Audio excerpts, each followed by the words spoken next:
Hi, Jason. How are you? Good, Peter. Hey, thank you for contacting me. I greatly appreciate your time. I'm going to ask you some questions about next Friday's fight against Benson Henderson. First, as always, my easiest question is, how are you feeling currently? Yeah, pretty good. A few ups and downs, but generally I'm trending up in the camp, so that's all you can ask for. Well, that's always good to know you're trending up toward the camp. How has it been? Is it your normal gym there, SBG in Ireland? Yeah, I'm training in SPG Ireland with John Kavanagh and all my normal training partners. I've here all the time. That's great. That's great. So, this fight's actually going to be in Ireland once again. Does it help that you have a hometown advantage coming into this particular fight? Yeah, definitely. I've fought all around the world, and it's never an advantage to travel, in my opinion. It's like it's nice to be in your hometown. You sleep in your own bed. You travel. I traveled 15 minutes to the arena to get there. All these things can help you. And obviously, then I've got a big crowd behind me. Everyone knows this, and this can help you too. Every time I touch my opponent, they're going to cheer, and every time he touches me, there'll be no sound. So this can help.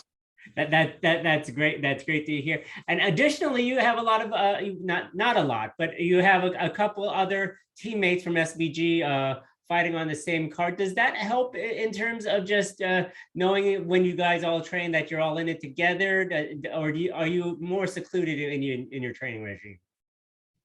Yeah, it can help. Kind of bit of camaraderie in the gym is always nice. People building towards the same goal helps. And I tell you where it really helps is, when you've got a good few guys all training for the same show, you're never short on training partners who are in shape and really ready to fight and ready to go. And this can help you because I've had fights in my career in my early days where it might be some kind of obscure date around New Year's Eve or something, and people aren't training; they're taking time off. So you can find yourself without training partners very easily. So it's important in that regard as well.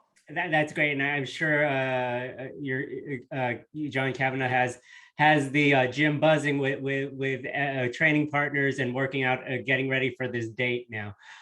So tell me a little bit about the upcoming fight against Benson Henderson. We all know Benson. He's a traveled vet. Most of us know, most of the fans know him from UFC, but he's come over to Bellator and had a up and down career. But what are your thoughts on facing a guy like Henderson?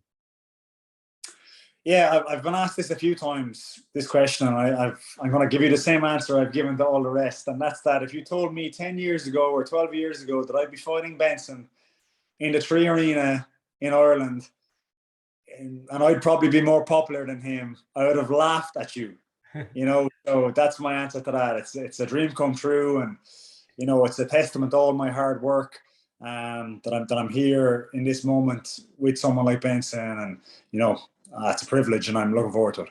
And he's a guy that has been around. So do you do anything different when you go to train for a fight with him, or do you focus more on yourself? No, I didn't do anything different. I just focused on myself. I believe I'm as good as him anywhere and better than him in some places. And once you believe this, you don't have to do too many specifics. I'm not afraid of anything he's going to bring. I respect him, and he's a brilliant fighter. I know this is not going to be easy, but I'm certainly not afraid to fight him in any range he wants to. Now, you are going to be fighting again in front of your fans in Ireland. Is there something that you do to kind of zone out as far as, or hone in as far as working with the fans? I mean, it's great to have all that support, but in the other aspect, there's a lot of people there that are on your side, but maybe there's too many people there that you are concerned with, performance pressure. Yeah, that's a good question, Jason, but it's hard to answer because there's your.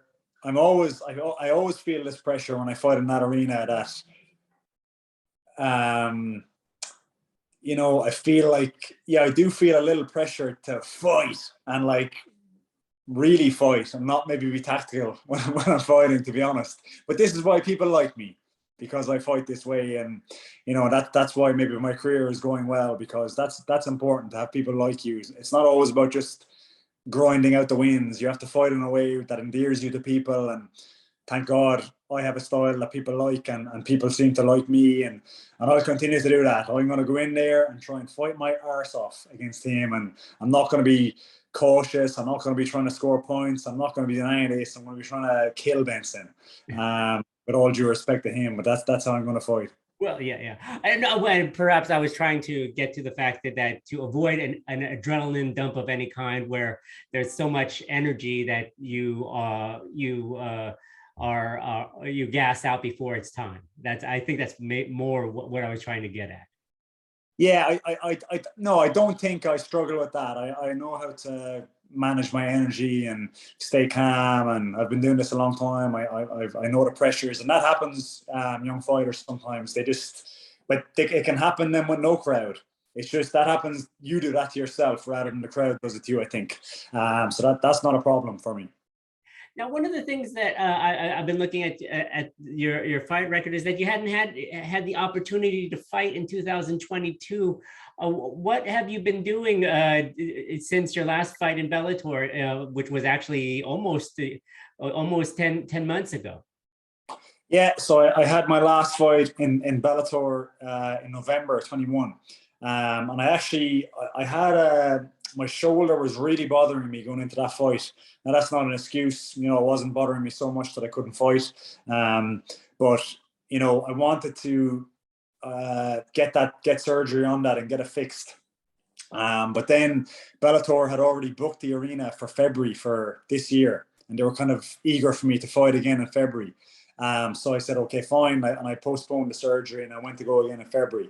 Then another injury actually put me out of the February fight. I broke a rib in training for that fight. And then once that fight was off, I took that opportunity to actually get surgery on my shoulder then. So I've actually been recovering from that for the most of the year, to be honest, for the start of the year and the middle of the year. So just focused on that, rehabbing that, and I'm back now. That's good to go. And I assume that, you know, as far as everything goes well here in a couple of weeks, that you'd are chomping at the bit to get back into the cage whenever possible. Yeah, whenever. Yeah, I feel good at the moment. I feel very fit. I would like to get right back in as soon as possible. I know Bellator normally do like fighting in Ireland again at the start of the year, so sometimes they kind of hold me for that one. But that's not far away. It's only a few months away anyway. So you'll see me back very soon, regardless of what date they have for Ireland. That's great. And then, you know, I wanted to get back really quickly to your injury in training. We hear about it all the time about injuries in training. What is there to do, if anything, as far as avoiding the broken ribs or shoulder injuries that occur just when you're sparring with your mates or whatnot?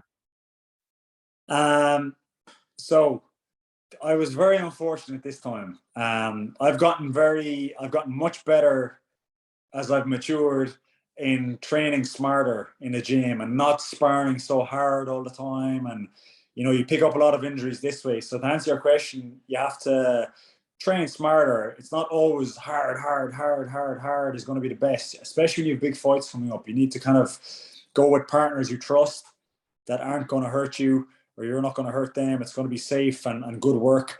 But even at that, I was doing all that for that last fight, and I still managed to pick up a broken rib. You can just be unfortunate. This was in sparring.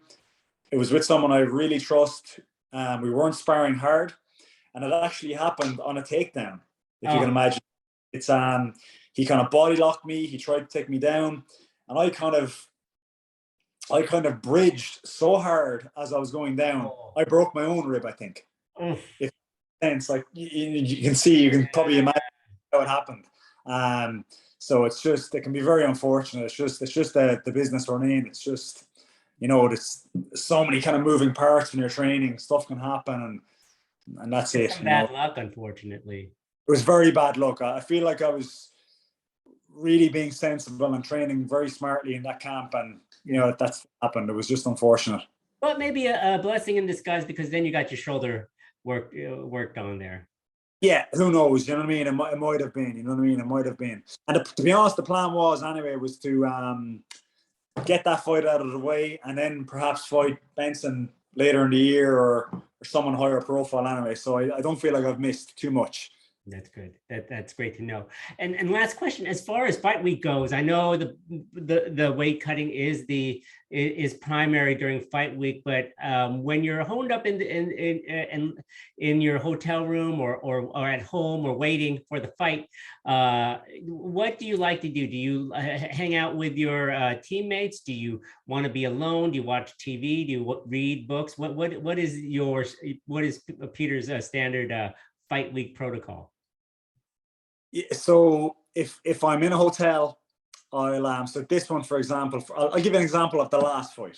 I'll give you an example of the last two fights. You have some data, and you can kind of see how it is. So the last one was against Patricky in Dublin, and Artem Lobov he's a very close friend of mine, and he was in the room next to me. So he was there with me. So I hung out with Artem all week, so I'm just hanging out with a very close friend, talking about things and chatting and stuff. And then, of course, James is in the hotel as well. With me, my nutritionist, Tyler Minton, is in the hotel with me as well. So we're all just hanging out together. It's just like friends hanging out in a hotel. It's like being on a little holiday, to be honest. It's actually good fun. And then for the last one was in the Mohegan Sun in Connecticut, fighting Patricky again. And the same thing, James and Tyler were with me all week. We're just hanging out in a casino, having fun. It's not too bad. Yeah, what's funny is I interviewed Kieran Clark, who your gym mate there, and he basically said the same thing. Like, it was summer camp. He's going to, like, this week next week he's going to hang out with his brother and hang out. So it sounds like the best part of training camp is the last week. Yeah, it's not a bad part. It's actually good. It's like people complain. People are so moany in this business sometimes. They're giving out. Because all this was before. You used to, like, say my fights previously in Dublin, I would just stay in my house, because it's not far from the arena. I would just stay there, and that's it. But since COVID, now they make us stay in the hotel, even though I only live from the arena. They still make me stay in the hotel all week. And people are complaining about this, like, oh, I don't want to stay in the hotel. I'm like, dude, you're in a nice 5-star hotel. Hanging out with your for the week. It's not that bad. Yeah, you don't have to clean up after yourself or anything. Exactly. There's some positives there as well. Well, Peter, thank you so much for your time. September 23rd, you're in the main event against Benson Henderson. We will all be watching. Thank you once again, and good health up until fight night.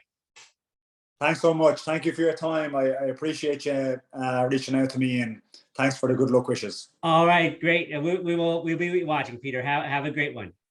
Okay, good night, Jason. Thank you. Okay, bye-bye.